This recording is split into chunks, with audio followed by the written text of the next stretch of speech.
tegu naa la nit ku baax li ma doon def yëpp yow yaa tax yàgg naa tëdd nga tere ma nelaw lim gënoon a bëgg mooy toog ak yow.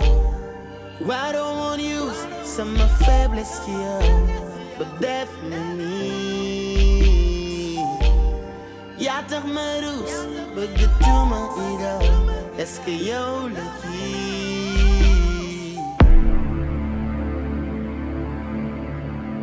yéen xam ngeen ne Grand Laye wérul. Comment tu es censé faire le tour du pays si toi ta santé elle est pas normale? Il faut dire qu'elle a une belle façade. Elle est très futée pour son âge. Si elle a réussi à camoufler son vrai visage tout ce temps, c'est qu'on doit faire attention. Bàyyi ko xel bu baax. Il faut attirer la personne vers ce qu'elle aime le plus. Alors tu as joué tous les rôles. Mais moi, je serai le réalisateur.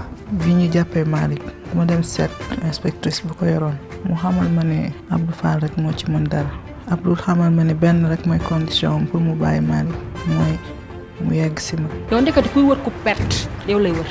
doxoon sama copain moo la dese léegi. li nga dégg loolu moo am. yow rek maa mën a jox maa ngi yow xamante nañ on se sait. Seck lan. yow war nga maa moytu de.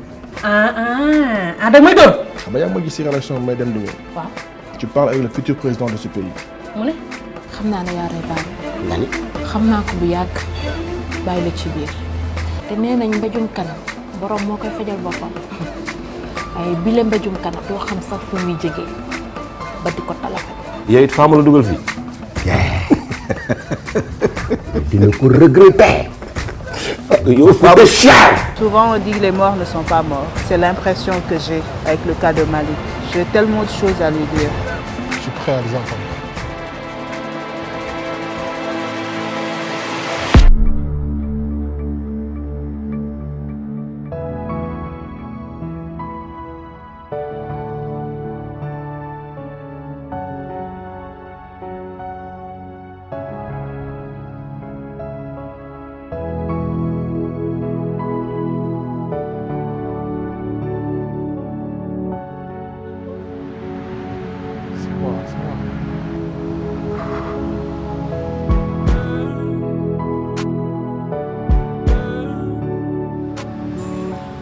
Je te croyais mort, Malick.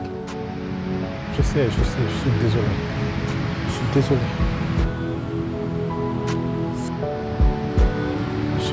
C'est moi, je suis là. Regarde-moi, touche-moi. Oui, c'est moi. Je suis désolé. Donc c'est bien toi qui m'avais touché juste après mon agression. C'est toi qui me parlais. Écoute-moi. Pour ta protection, pour la protection des gens que j'aime, il fallait que je disparaisse. Je suis désolé.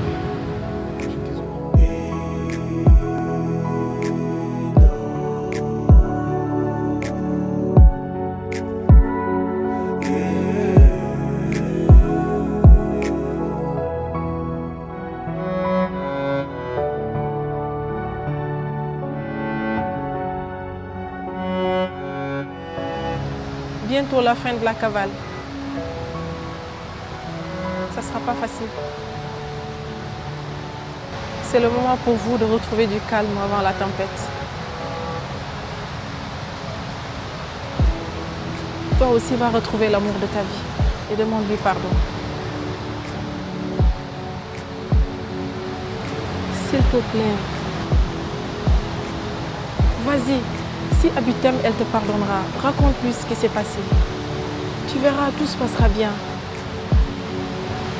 Tu as besoin de ça. Je te le demande, ça va te faire beaucoup de bien. Accepte.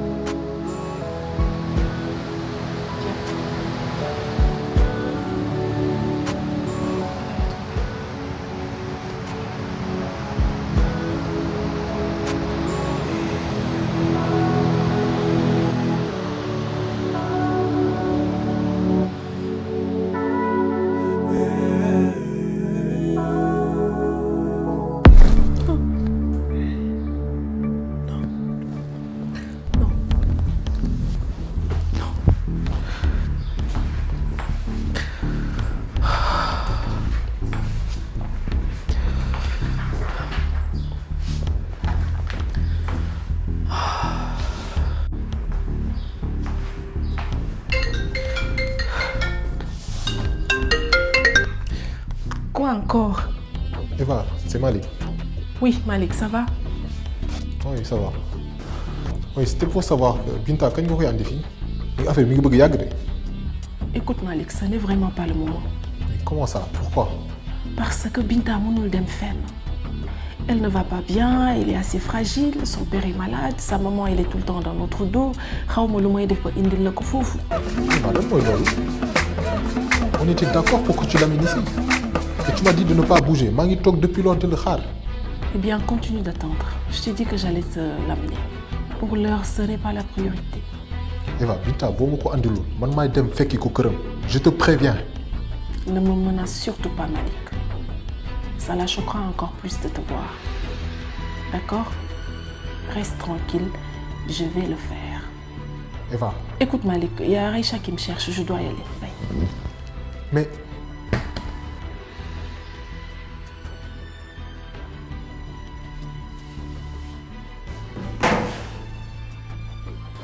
Tu crois que j'ai que ça à faire, moi? Pourquoi tu cherches tant à la voir? Pourquoi? À la base, tu étais censé être à moi seule. Si tu savais qu'elle était enceinte de ton pire ennemi, peut-être tu la laisserais et tu l'oublierais. Si tu comptes sur moi pour la voir, c'est pas demain la veille. Merci.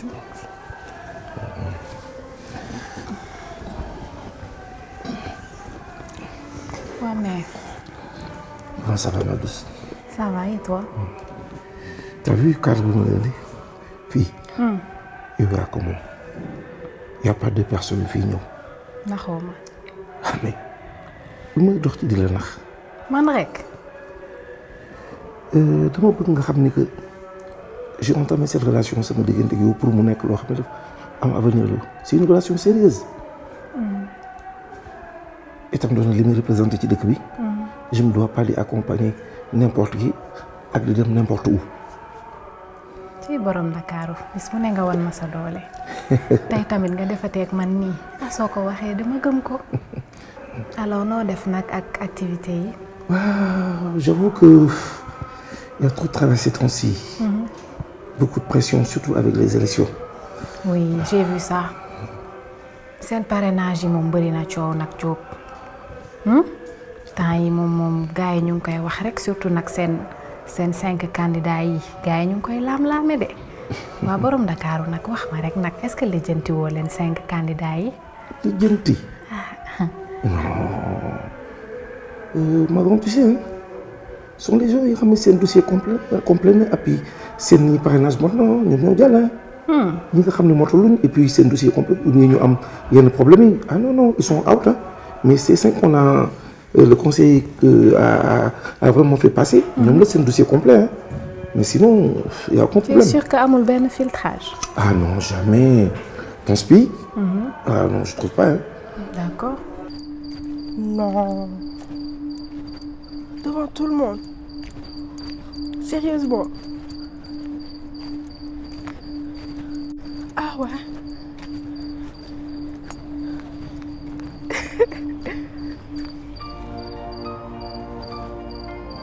X. Tu fous quoi ici? Man ak yow ñu wax. Yow xanaa amoo rusukaay. Tu crois que man dinaa wax ak yow? Mais laisse tomber. X, teggil sa loxo sama yaram. Yow avec tout ce que tu m'as fait, c'est maintenant que tu décides de me parler. Nga dàkk ma sa kër comme xaj. Au moment où j'avais plus besoin de toi, xamoo si ban genre situation laa nekk. Instant yi lépp lu ma dal c'est à cause de toi. Ak yow fi ma la tegoon. Tu vaux pas mieux que les autres. Xoola bàyyi ma. Dégg nga lu ma la wax? Bàyyi ma. Totalement bëggatuma la gis. Bëggatu. Xool ma bu baax. Toi et moi, c'est mort.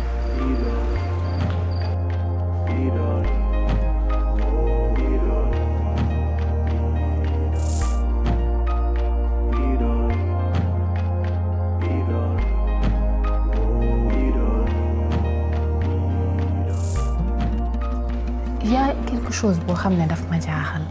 Ça ne te paraît pas bizarre que comme ça tout d'un coup ay individus ñu ñëw ak seeni mouvement ak seeni parti ak ay moyens yu bëri yu colossaux comme ça di battre campagne participer ci campagne de parrainage bi ñooñu xamoo seen moyens yi fu mu war a jógee. Là aussi je te dis que dina nekk mbir moo xam ne man jaaxal la ma parce que des gens qui sortent de nulle part xam nga xamoo lu ñu liggéey daal di ñëw déposer seen candidature di déposer des centaines et des centaines de millions ak campagne ni mu méttee le monde culturel là je t'avoue que lu ñu war a bàyyi xel la et même au niveau de l'Assemblée nationale je pense que les députés am nañ benn projet de loi concernant le financement des partis politiques la réglementation des dépenses pendant les campagnes électorales mais je te dis que tu m'as mis la puce à l'oreille. Ah oui? Je pense que ni dinaa ci pencher wu. J'ai pu être utile alors. En tout cas man moom j'ai vraiment besoin de cette réponse parce que xam nga man sama xel bi day daw à 1000 à l'heure te benn question nii bu may perturber rek je n'arrive plus à dormir daf may jaaxal torop j'ai vraiment besoin de cette réponse. Yàlla bu la dara tere nelaw loo bëgg yàlla na jàmm. Kon jeex na. Je te dis que je m'y mettrai et puis là di nga ci am lu la neex. D'accord, je compte sur toi. Mais comme toujours ma grande ne fais aucun souci, je suis toujours à ta disposition. Je sais. Et je te dis que je vais devoir annuler tous mes rendez-vous pour cet après-midi. Et je pense que je serai à toi pour le reste de la matinée. Ah oui? Ah loolu neex na ma, ça me fait très plaisir. Ça te rappelle rien ça? Tu te souviens de la partie de pêche qu'on a eue à Toubacouta, dans les îles du Saloum? Ah comment je peux oublier ça? Ma première partie de pêche. Tu sais. Thierno pardon ñëw naa te tàgguwuma la dama jaxasoo pare sama xol neexul je sais que depuis boobu sa papa gaañoo ba léegi ci ay problème nga dëkk ñaareel bi yàgg sa jabar bon ça ne va pas du tout mais l'heure est grave on a un gros problème. Quel problème est-ce qu'on a encore? Ministre Ali et Abdoul Fall. Ministre Ali, Abdoul Fall c'était réglé. Ali, quel problème est-ce qu'il y a chez Ali? Ali c'est un problème. Comment ça? Tu n'es pas sans savoir que jamono ji may wax ak yow gasoon ñu kàmmo maa yow ñu suul ci rek la bëgg. Qu'est-ce que Ali notre collègue ça va toi tu vas bien? waxoon naa la fi ne amoon na xale bu jigéen bu ñu kidnappé woon doomu Grand Laye bi la. xale bu jigéen boobu la Abdoul Fall ëmbal. doom jooju mu ëmb doomu Abdoul Fall la te jamono ji may wax ak yow Abdoul Fall doom jooju lu ne la ko jaral. man ma demoon ci këram pour jéem koo kat bi mu xamam li nga xamante ni man dama jaaxal man naa ci ñëw waxtaan ak yow. Oui d'accord calme-toi qu'est-ce qu'Abdoul Fall t'a appris pour que tu sois dans cet état lan la. Abdoul Fall xamal na ma ne juste yi ministre Ali moo ko rey. juste ban juste yi. ma fonto waaye juste yi mel na. juste mais. ba pare leneen li ci gën a garaaw du loolu Boy Malick Ndiaye. dekki na. mais yow da ngay tux wala da ngay naan c'est quoi ton problème. Malick oui Malick il est mort il est pas mort Malick mais réglons le problème. waaye yow Malick deewul. dossier Pape bi yàgg na trop. dafa yàgg trop. te sincèrement dama bëgg xam loolu mu yàggee nii. waaw xam nga nag procédure civile moo xaw a compliqué. waaw des fois c'est trop lent. Il y a beaucoup de gens qui se plaignent des lenteurs des procédures. waaw mais c'est la norme. waaw mais non maître déglu ma li nga wax moom wedduma ko mais dama am ay informations yu leer yoo xam ni on m'a dit que dossier bi nekkul sax ci table bi mais pour loolu. ah bon? waaw bien sûr on m'a donné des informations très claires dossier Pape bi yow dossier bi duñ ko téye mais pourquoi? Et tu penses que tu es mieux informé que moi l'avocat? Je suis plus informé que toi parce que ni nga dama am ay xarit mais comme da nga nekkoon xaritu Pape bi waxuma dara te d'ailleurs sax man naa la wax benn mbir man j'ai des doutes. Ah bon? Ah bien sûr. À propos de quoi? À propos de quoi? mais yow tamit waxuma la sax xam nga Pape bi suñu papa la héritage bi dans les normes. Moi, j'ai des doutes là-dessus. L'argent ne m'intéresse pas du tout. Mais jusqu'à preuve du contraire, du ma génne ni Soraya m'aurait pas dit. Tu sais une chose, je te respecte pour la mémoire de ton père. Oui. Et là, je suis intransigeant. Oui. C'est pas à toi de m'enseigner quand même ce que je fais. Je le pratique depuis plus de 20 ans. Et j'ai eu d'excellentes relations avec ton père. Des dossiers que vous connaissez et des dossiers que vous ne connaissez pas concernant votre père. Malick deewul te lii yëpp Seck waxoon na ma ko Seck ba ma koy wax ma yaakaar ni booy bi daa am lu mu tux daa am lu mu naan mais lépp lu muy wax dëgg la Abdoul Fall ci boppam moo ma ko dëggalal te lépp ministre Ali mu ngi ko yëg waxuñu dara bëgg ñu tendre piège. Ministre Ali. jël na ko ñuy liggéey yëg na li yëpp waxuñu dara. lenn laa lay wax soit tu es avec moi ou bien tu es contre moi gis nga gaal bii man bu ma ci naree dugg nar ci suux du ma ko nangu su may dugg ñun ñëppay duggandoo lenn nag dinaa ko wax dama ñëw pour nga wax ma ba xam mën nañu boole maag yow suñuy doole parce que maag yow kenn ku ci nekk bu demee lu ñu bëgg duñ ko am. Tu n'es pas sans savoir que le ministre Ali est l'homme le plus influent de ce pays. Justement, qu'est-ce que tu veux qu'on fasse toi et moi contre lui? Mais am na ay non mais am na ay informations sur ñun mais ñun dañu leen gën am ay informations ci moom. Léegi regarde, il faut que tu te calmes 2 secondes. Du ma calmer wu. Si, Diakité, defal ndànk. Mais lu tax on may va pas calmer foncer comme ça. Il faut que tu te calmes. Au moins, il faut que j'en ai le cœur net. Tu vas me donner un peu de temps. Je vais aller regarder parce que ça, c'est inquiétant ce que tu dis là. Calme-toi. On va aller voir. Abdoul Fall ni ma waxtaanee ak moom pare na pour jàppale ñu. Il est dans notre camp. am na ay informations yu wóor yu mu xam ci ministre Ali donc nañ ko jël def ko allié yow nag soit tu es avec nous ou bien tu es contre nous voilà. li ngay wax ni moom on s'allie à Abdoul Fall, Ali qui nous trahit. Il faut que j'en ai le cœur net. Comme je t'ai dit, tu me laisses un peu de temps. Je vais aller regarder ce qui se passe. D'accord? C'est calme. C'est bon, maa ngi dem. Ni ngay demee.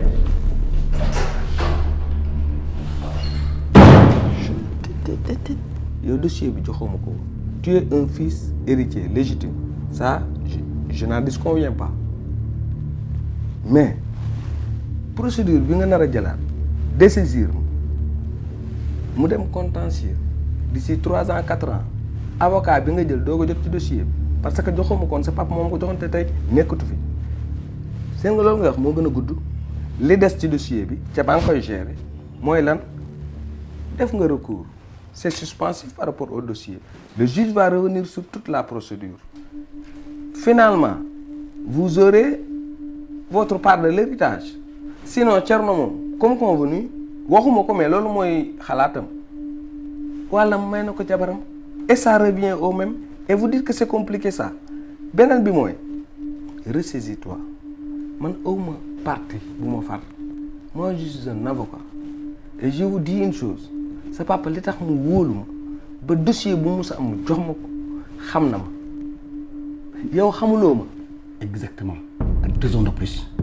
quand je vois la lenteur de mon dossier écoutez-moi dans 2 semaines may naa la ko 15 jours si le dossier n'évolue pas laa ko de dinaa fa ñëw te su ma fi ñëwee di ma jox sama dossier sudul nii wala naa mais ne rus naa trop baax na maa ngi dem.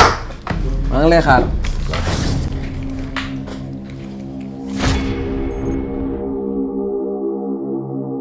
Anna, je t'ai ramené des cadeaux. Anna. Oui, c'est sama ndey. Waaw Anna lii lan la. Anna da nga commencé waat naan alcool Anna. Anna.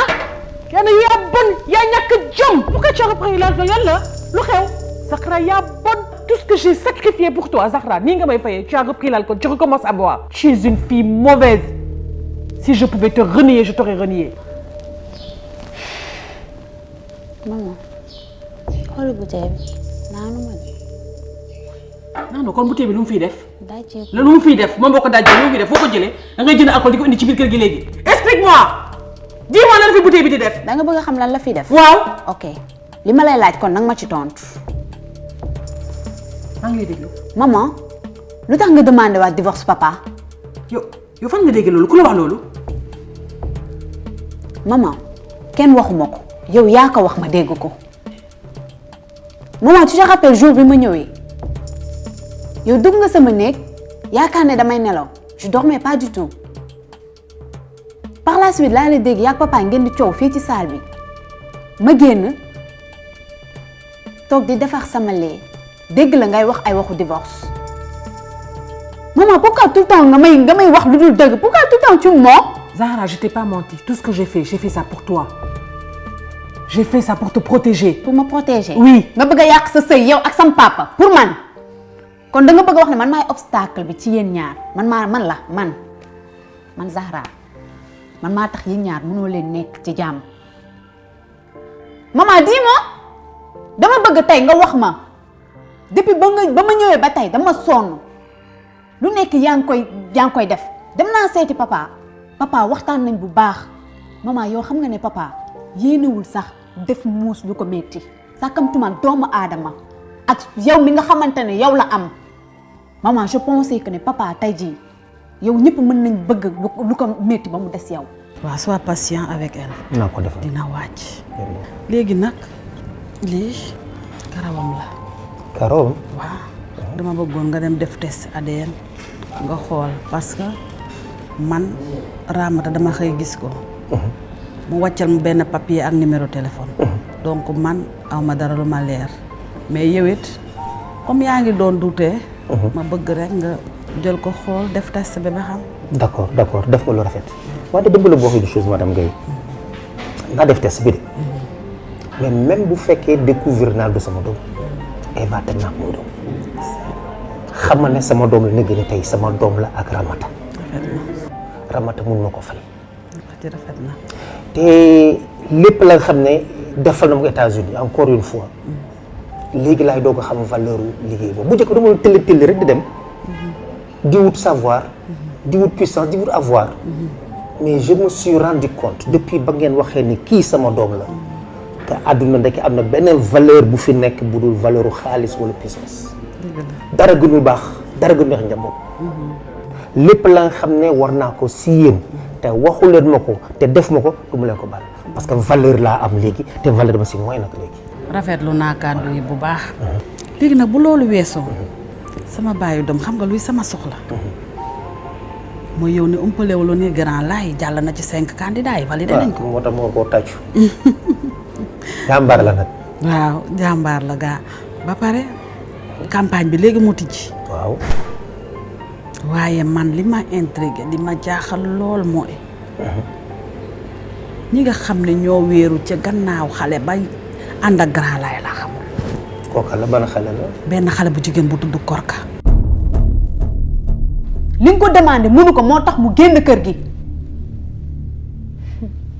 tey nga toog fi naan man la ah déedéet nee ma kay safar bu bees bi la. yow kii dafa ma ñëw ko la lan yow yow dafa dox la lan. Je ne veux plus entendre te parler comme ça, tu as compris? Ce sera la première et la dernière fois que je vais vous dire. C'est normal. yow góor a tax ngay dóor sa doom góor moo tax bëggatoo sa jëkkër góor moo tax saa yoo xëyee nga solu mel nii génn ci tali bi waaye nag bis ni ki tey dinaa la xamal ñaari choses yoo xamante ne bëriwul sax gis nga san papa góor la te jigéen jomb ko beneen bi ci topp wax ak yow dafa jot parce que xam nga lu tax dama la may lu bari parce que da nga sonn ndax man mais je vois que li ma la may yëpp mérité woo ko sama changement yow moom mérité woo ko mais tey nag dinaa la xamal leen gis nga yaa ngi def nii pour papa génn kër gi jàppal ne maa ciy topp gis nga bis boo quitté papa jàppal ne ñàkk nga ma yaa ngi def sa vie tranquillement lijjanti woo ma sax man li may dund yow ñoru la li papa di dund ñoru la là tu me parles de cadeau sa cadeau yow yaa ko soxla mais man lijjantewu ma loolu bu fekkee nag yow sama vie intéressé wu la man dinaa reprendre li ma daan def dinaa tux dinaa naan dinaa def lu ma neex parce que yow mérité woo dara li ci des nag rawali bët yaay ju bon ju nga doon am jëkkëram far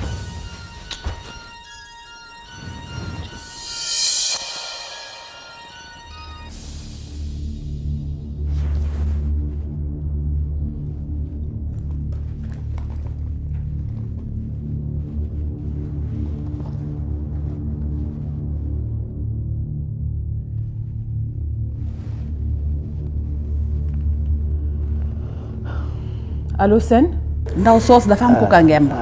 d'accord mais ndaw si ki ka ngemb. la bëggu la wax. d'accord te man nag loolooy sama yitte instant bi. wax nga dëgg war nga ko def préoccupation. kay war nga def préoccupation. parce que boo xoolee ci campagne yi ñu toll. normalement les gens refusent des financements de l'extérieur mun na lii ne problème. Les gens refusent des financements de l'État mun na ko indi problème.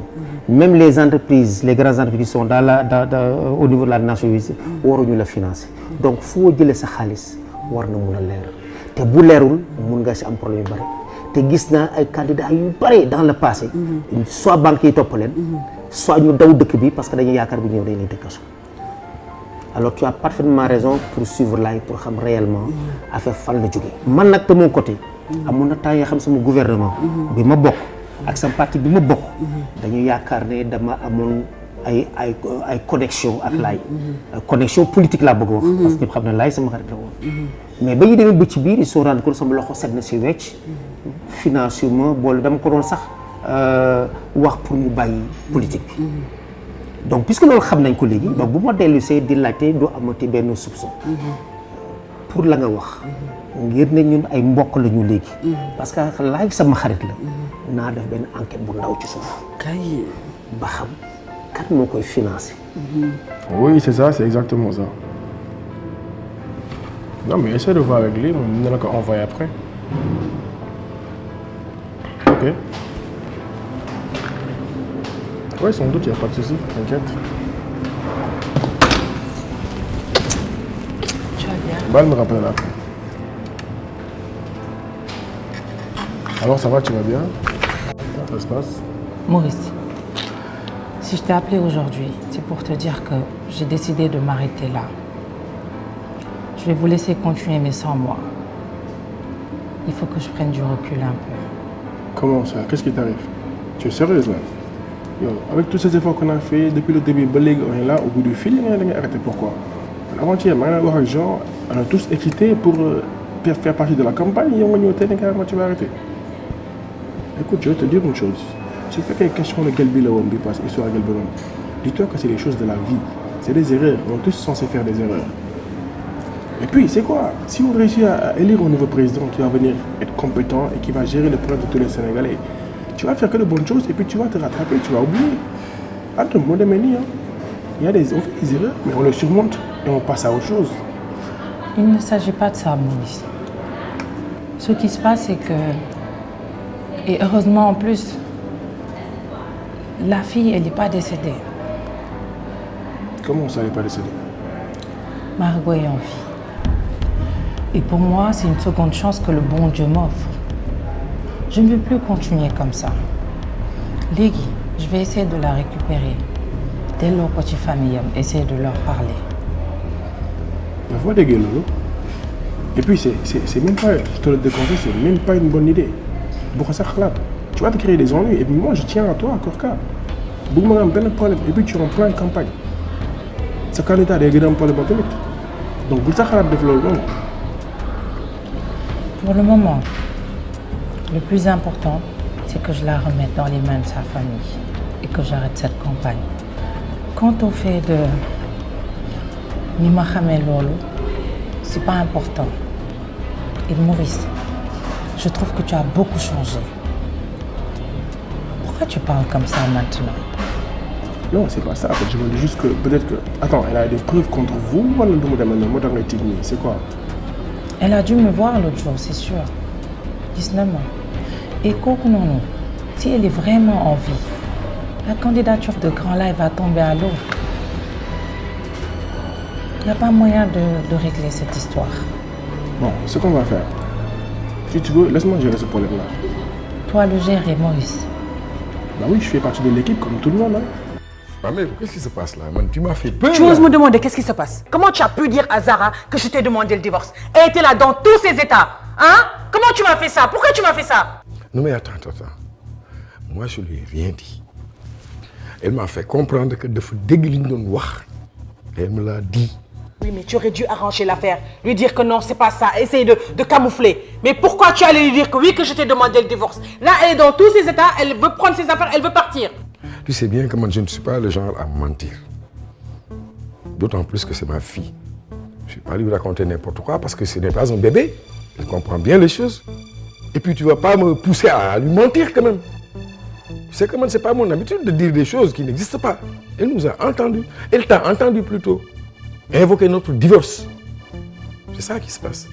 Donc yow si tu as Sen, tu me fatigues. Avec tout ce que j'ai fait pour Zara, sacrifice yi ma def yépp, yóbbu ko Maroc pour ñu faj ko, tout ça, et aujourd'hui, tu me sors ça comme ça. Quoi?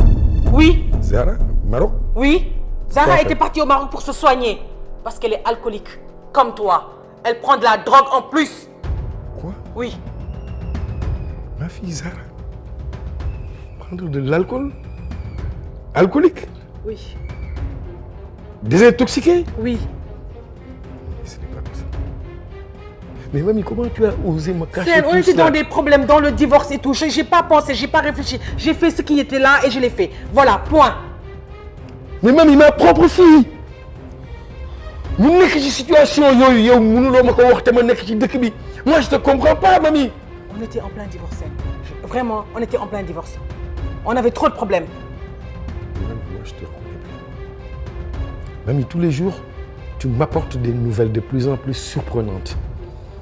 Et là, tu m'avoues que ma fille, elle était droguée. Mais mamie, qu'est-ce que tu me caches d'autre? Lan nga may nëbb parce que mamie, moi je te reconnais plus. Sen, ce que je peux te dire, c'est qu'il faut qu'on divorce. Parce que la vie de Zara en dépend. Voilà. Mamie. Qu'est-ce que ça veut dire? Si tu as confiance en moi, laisse-moi gérer ce problème-là. Tu me confies juste toutes les informations et les données. Et moi, il n'y a pas de souci. Moi, je gérer l'autre sans problème. Et puis, comme c'est Jean qui est à l'origine de tout ça là, et puis Jean, je vois que c'est une personne fiable. Parce que depuis que toi, tu m'as raconté li xew yépp, ba léegi ak maam moom dañu melal mosul toog de raconter ma. Je vois qu'il va pas bien, mais taxul ba expliquer ma la moo xew. Donc il est fiable, quoi, tu vois. Si tu veux, laisse-moi gérer ça avec lui. Je l'appelle, ñu waxtaan ak moom, ñu xool lu ñu étouffer problème bi. Non, s'il te plaît. C'est pas à toi de l'appeler. Moi, dinaa ko waxtaan ak moom. Et puis s'il le faut, je te dirai le bon moment pour lui parler. Maurice, il n'y a pas que ça. La femme de Grand Laye est en train de me mettre la pression pour savoir qui est derrière la candidature de Grand Laye. Elle veut exactement savoir qui a dépensé les moindres sous.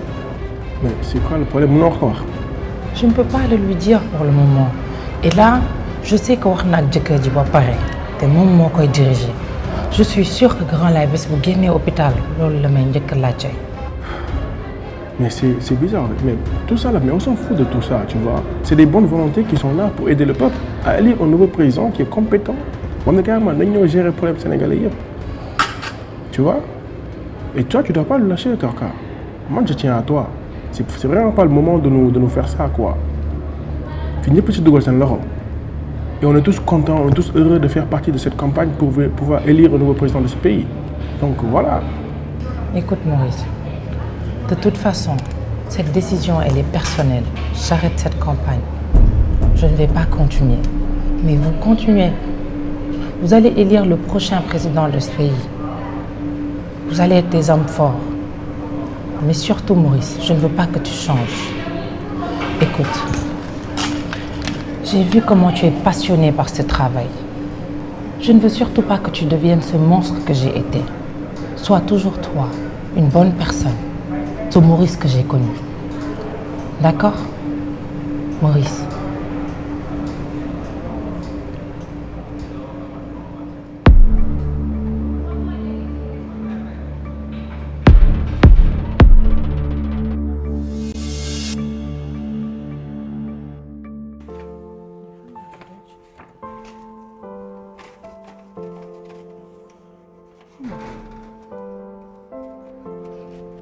Qu'est-ce que j'ai fait là?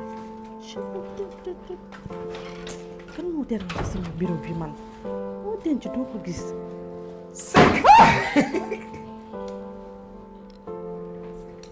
La ilaha illallah Muhammad Rasulullah sallallahu alayhi wa sallam. La ilaha illallah kay waay bu dem dikkal wóoy bu jaabi rey nga ma bu jaabi lan la? Bu jaabi yëf baadoolo yi mooy lan nii? Ah? Bu jaabi lii mooy lan yow? Ça va. waaye ni nga jógee France yow. yow boo jógee Europe mu ngi baadoolo we. waaye dimbali nga ma sekk waay yow ni nga ñëwee. C'est que dama la war a bëgg la defal surprise. waaye ban surprise lii mooy surprise bi surprise bi ànd ak cadeau wala ma ànd ak Serigne ana surprise bi. waa c'est que tiit nii. sama tel bi ana croissant yi ana chocolat chaud yi. doo ko dimbale croissant chocolat chaud maa ngi la namm gaa defal la surprise. naa ma surprise bu jaabi lii bu ma ko defati de. dama tiit. D'accord. La ilaha illallah. c'est que tapet nga. dama daal de. barke yàlla maa la raw. Seck mais Seck taa da nga gën a dellu xale sax ni mu demee nii xaw a rajeunir yooyu Seck. Andi. bu ma jaay de. ba gut. non Seck oui ma foog ma toog ci waxtaan. yow kay dañuy toog. parce que yow mais du ma fi yàgg nag damay liggéey. wala léegi alal indaale. Seck li may indaale di nga ko jot. Seck bàyyi bëgg xaalis. dina mën naa la. barke yàlla maa la raw Seck. guj naka waa Europe. mi ngi fa. mais yaa ngi def sañ sa nii relax. pom day moroom mu new. kuy new gi. waaw dama la wax pom du moroom mu new waxuma ne kenn mooy new geeg yooyu noonu. da nga bëgg a wax Sénégal mooy new Europe mooy pom. man may Sénégalais pire. doo Sénégalais pire kay nii ngeen di def bu ngeen demee Europe ñetti weer benn weer sax ngeen fay def. commencé ñëw naan mais tu Sénégal da ngay waaru quoi non mais xoolal Europe non beneen affaire la. tubaab bi liggéey nañu ah. yaa ma xas léegi. yooyu ngeen di def baadoo la Europe changé wu ma ak yooyu ba pare nga may waxaat lii. dama xam ne que ku jóge Europe nooy ñëw ni ma teel sekkee. Quand tu sais ce que tu es en train de faire, c'est une fuite de responsabilité. Fuite de responsabilité. Tu veux que je donne l'étymologie de ce mot? Le verbe fuir, en latin, fugir. C'est ça que tu veux? Et fugère? Qu'est-ce qui se passe? Qu'est-ce qui te fait peur? Dis-moi. Là, Korka, même dans le dictionnaire Larousse, ça explique nettement le comportement que tu as. Qu'est-ce qu'il y a? Là. Fabienne, écoute-moi. J'ai pas fini. Je pourrais pas t'écouter. Korka. Ma mounou me le déglou. Là, mon dawlo, comme mon le titre, c'est un ressentiment que tu as. Et ça se voit. Qui te fait peur? Qui te menace? Fabienne, déglu-moi. Ma mounou, vous l'avez déglou? Faut que le capitaine Bokha maintenant ni débat ñep ñu mi andal. Mu bay ci ginaaw. Fan. Quand la mi hôpital, dafa feebar. Compagnie, c'est pour bientôt. Kan mo koy gérer après? Pour nga bëgg def. Fabienne, écoute-moi. Ma décision est déjà prise. Je vais quitter ce projet. Je ne me sens plus capable de diriger ce navire. Et je ne veux pas vous léser davantage. Je me retire, Fabienne. Europe, soo fa demee ko boo ñëwee da ngay wax bonjour c'est comment vas-tu ça va ah naka famille bi kii xam nga. léegi gis sa kuy roulé R mu gars yi la ñuy def léegi gis sa ñu roulé R war na ko ba mu jeex naa la ko xë da ngay ñëw xaw a kii tuuti. xanaa rek mu sa def foofu. yàgg na nag ba may dem demoo. waaw ndax changé wala Seck. pour lan lu may changé. ba léegi yaa ngi gën a rëli di gën a bëri wax di gën a mën a liggéey. aywa jikko ak borom moom pax. waaw man te bu ma changé. jikko ak borom pax non mais dafa am yoo xam ne da nga koy jàng bonne manière la. bonne manière da nga koy jàng. xam ci loo ne. yaa ngi nii soo waaj dama naa la de. Seck ku la gën a gis gën ah kontaan naa. sa dem borom neex na waaye ndax mission rek nga defoon. bu jël dafa mel da nga doon dóoraale waar de bu. demal nga laaj ñi ma yóbbu. waaw mais yow est-ce que dama woon ca port ba tamit sama waaj xam naa la de. port ba lu fa am. sa loxo yi ma gis nii. port ba lu fa am. yëkkati bagage.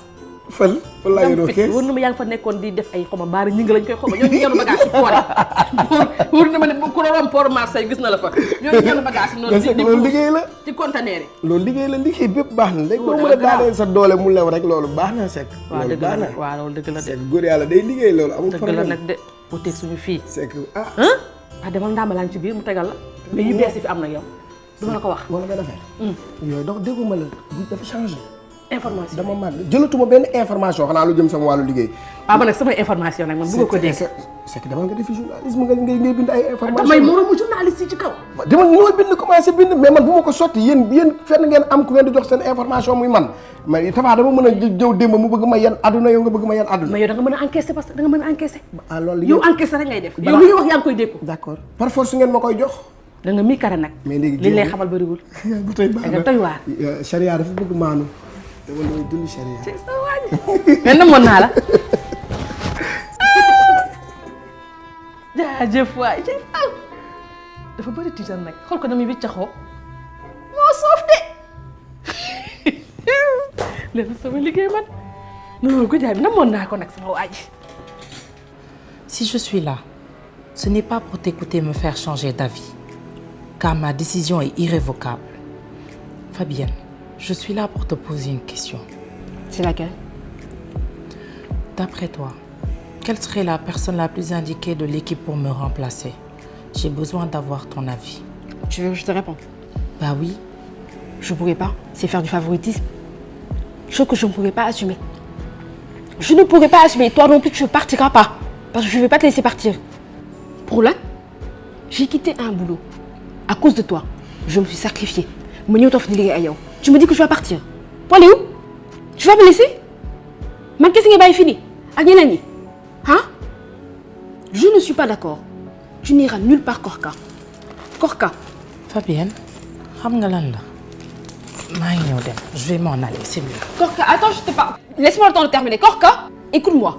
Fabienne c'est toi qui vas m'écouter vous avez intérêt à me donner un nom parce que si vous ne me donnez pas un nom ce projet il va tomber à l'eau Fabienne ce projet il va tomber à l'eau j'espère que c'est bien clair. mais Korka lan nga bëgg ma wax la par rapport à loolu. point final. Tu sais très bien que c'est pas juste ce que tu fais. Monsieur le ministre. Vous allez bien? Ça va, merci. Dites-moi, pourquoi vous m'avez convoqué ici? Peut-être au bureau? Écoutez, j'ai une excellente nouvelle pour vous, monsieur le ministre. Oui. En fait, nous avons retrouvé l'assassin du juge Sey. Vous avez retrouvé Malick Ndiaye? Ah non, ce n'est pas Malick, comme vous le pensiez. D'ailleurs, alors, voilà. Nous avons identifié ce gars. Mais qui c'est ce monsieur? Qui me connaît?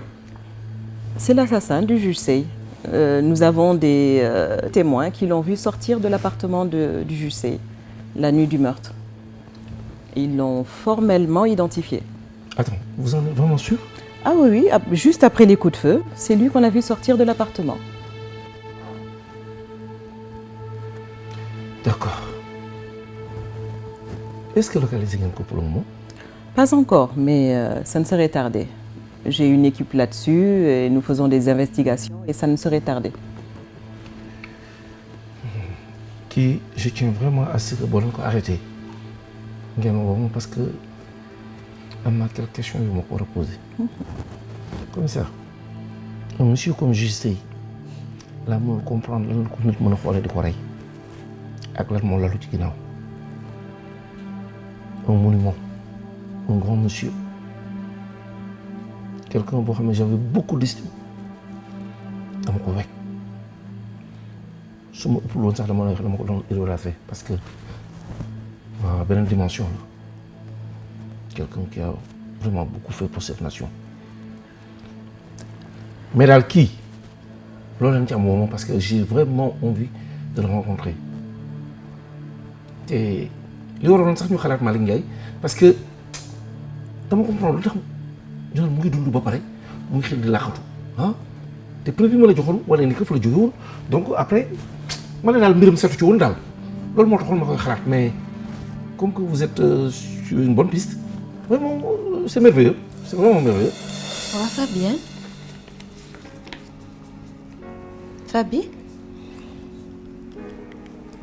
Fabienne du yow laay waxal. waa Fabienne lan moo xew xanaa da ngay réeral sa ay livre dama xam ne kat dama daan ñëw sa bureau nga toog fii ñuy waxtaan di kaf di ree tey ma ñëw sa bureau rek nii rek nga noppi qu'est-ce qui se passe? Tu sais que la vie n'est pas tout en rose. xam nga Korka lu ma def mu ne ma dafa démissionner tu penses que ça c'est normal? Dis-moi si toi tu trouves que ça c'est normal Korka toog ba instant bi nii nga xamante ne élection lii mu jot à mi-chemin Korka ne ma moo dafay bàyyi. war nañu def loolu ñu nga xamante ne ñun ñoo toog fi di boobu tey nekk di liggéey ak moom j'ai pris mon temps ma bàyyi sama liggéey fi ma nekkoon pour ñëw nekk fi ak yéen pour di leen jàppale je veux t'appeler c'est tout le boulot d'ici Korka nee na ma dafay bàyyi pour quelle raison elle le fait. yow Korka mii daf lay wax loo rek xam na fi élection yi toll ci yow. parce que je suis en train de raconter des bêtises comme ça. waaw waxuma loolu ne t'énerve pas. qu'est-ce que tu veux dire alors. damaa xam ne rek Korka du ñëw ba fii di démissionner à mi-chemin sama xalaat rek laa la wax de c'est pas la peine de t'énerver. Je t'ai dit tout à l'heure que c'est Korka qui m'a parlé. J'ai parlé avec elle tout à l'heure.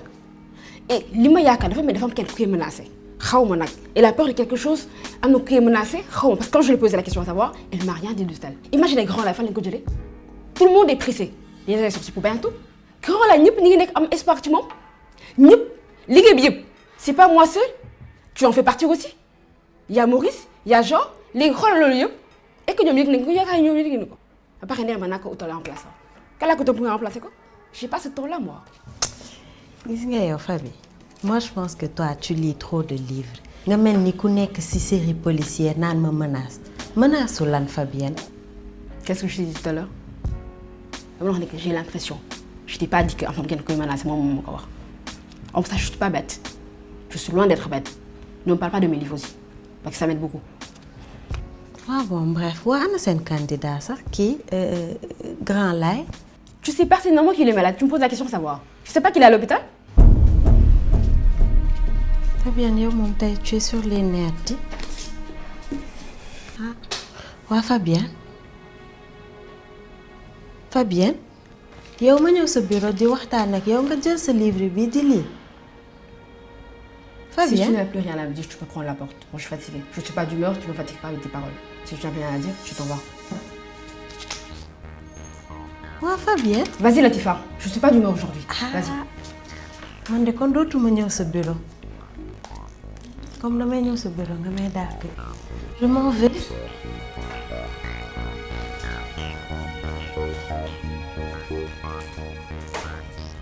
Et pourtant, monsieur le ministre, ce n'est pas ces informations-là qu'on avait concernant le juge Sey et Malik. D'ailleurs, ils travaillaient ensemble. Ah bon? Oui, tous les deux travaillaient ensemble et le juge Sey a fait partie des gens qui ont aidé Malik à sortir de Fimunekon. Sa main est en plein de cette évasion-là. Est-ce que Malik est aussi localisé un coup? Pas encore, mais ça ne serait tardé. J'ai une équipe là-dessus et nous allons bientôt le localiser. Ah, lui aussi, c'est un jeune beau Jambar. Même avant les problèmes, nous donnons mené à Imri, vraiment, le peuple était vraiment satisfait de lui. Donc, une fois que nous avons dit comment c'est quelqu'un que j'aimerais bien lui aussi le rencontrer parce qu'il nous encourager, encadrer. Parce que Jambar, c'est quelqu'un vraiment, comme je l'avais dit tout de suite, il faut me dire. D'accord. Je dois lui parler. Commissaire Diouf, le résultat est là. C'est vrai que j'avais appelé ton supérieur, le directeur général de la police nationale. C'était pour te booster un peu. Pour que